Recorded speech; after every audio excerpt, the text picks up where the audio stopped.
Naisip mo na ba kung ano ang pananamit ng mga Pilipino bago tayo sinakop? Yan ang nais ipakita ng 24-year-old trans woman na si Naya Loren.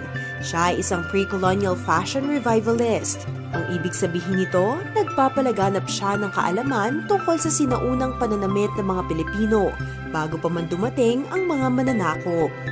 Ayon kay Naya, parte ito ng kasaysayan at kultura ng bansa na hindi masyadong napapansin o alam ng karamihan. Bilang fashion design graduate na nag-aral tungkol sa pre-colonial culture, inspirasyon niya ang Han for Revival movement ng China. Para maipamalas ang kanyang advokasya, nagsusuot si Naya ng sinaunang pananamit hindi lang para sa kanyang content, kundi pati sa travels at paglabas with friends. Marami ang humahanga sa ginagawa niya.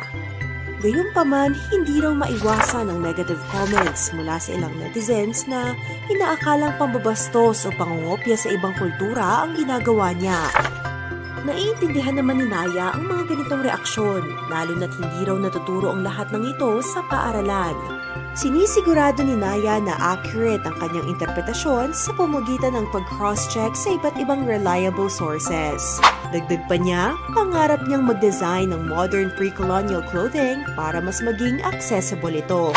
Ayon kay Naya, hindi niya inaasahang mapagaya ang lahat sa ginagawa niya.